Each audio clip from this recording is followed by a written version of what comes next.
मिरजेत गणेशोत्सव ईद ए मिलाद पार्श्वभूमीवर विशेष पोलीस महानिरीक्षक सुनील फुलारी यांची भेट। ध्वनी मर्यादा नियमभंग करणाऱ्यांवर खटले, समाजकंटकांवर हद्दपारीची कारवाई, महिला सुरक्षाबद्दल पोलीस संवेदनशील, सुनील फुलारी यांची माहिती। गणेशोत्सव, गणेश विसर्जन आणि ईद ए मिलाद सण आणि सणाच्या पार्श्वभूमीवर कोल्हापूर परिक्षेत्र विशेष पोलीस महानिरीक्षक सुनील फुलारी यांनी आज मिरजेत भेट देऊन पोलीस बंदोबस्त याचा आढावा घेतला आणि त्यासोबत आज शांतता कमिटी बैठक घेतली। आणि यावेळी जिल्हा पोलीस अधीक्षक संदीप घुगे, अप्पर पोलीस अधीक्षक रितू खोकर, मिरज उपविभागीय पोलीस अधीक्षक प्रणील गिल्डा यांच्यासह शांतता कमिटी सदस्य उपस्थित होते। ध्वनी मर्यादा नियमभंग करणारी गणेश मंडळं तसेच डॉल्बी चालक मालक यांच्यावर खटले दाखल करून नोटिसा बजावण्याचं पोलीस महानिरीक्षक सुनील फुलारी यांनी आदेश दिले आहेत। समाजकंटकांवर हद्दपारीची कारवाई करण्यात आली असल्याची माहिती त्यांनी दिली आहे। महिला सुरक्षांबाबत पोलीस दल संवेदनशील असून पोलीस दलातील निर्भया पथक काढून शाळा कॉलेजमध्ये विद्यार्थिनींना गुड टच बॅड टच याचे प्रबोधन सुरू आहे। मुलींच्या तक्रारीकडे दुर्लक्ष करणाऱ्या संस्थाचालक शिक्षकांना पॉक्सो अंतर्गत आरोपी केलं जाईल। महिलांनी मुलींनी निर्भयपणे जिल्हा पोलीस अधीक्षक यांच्याशी संपर्क साधावा, या प्रकरणी चौकशी करून कारवाई केली जाईल असं आवाहन सुनील फुलारी यांनी केलं आहे।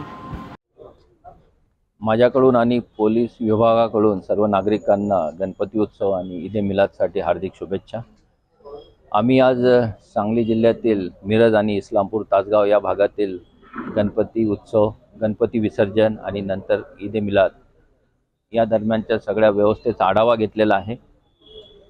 या मिरज भागातील मिरवणुका अतिशय शांतपणे पार पडतील यासाठी चोख नियोजन जिल्हा पोलीस अधीक्षक आणि त्यांच्या सहकार्यांनी केलेलं आहे। ध्वनी प्रदूषण जे करतील त्यांच्यावर जे काही कारवाईबाबतचे नियम आहेत त्या अनुसार सगळ्यांवर कारवाई करण्यात येईल। यामध्ये कोणत्याही जाती धर्माचा संबंध नाही। जे कुठे आवाज मर्यादेचं उल्लंघन करतील, वेळेच्या मर्यादेचे उल्लंघन करतील त्या सगळ्यांवर कारवाई करण्यात येईल आणि असे डीजे डॉल्बी चालक मालक यांना संबंधित न्यायालयात खटले दाखल करून समन्ससुद्धा इश्यू करण्यात येतील।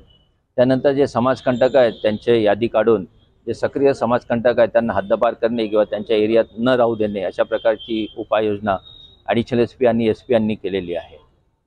त्यानंतर पर्यावरणपूरक हा समारंभ राहावा आणि या उत्सवामध्ये मंडळ शिस्तीने राहावेत यासाठी त्यांना विशेष प्रोत्साहनपर बक्षीस देण्याची योजना आहे। महाराष्ट्र शासनाची जी काही स्पर्धा आहे त्याच्यामध्ये ते सहभाग होतील।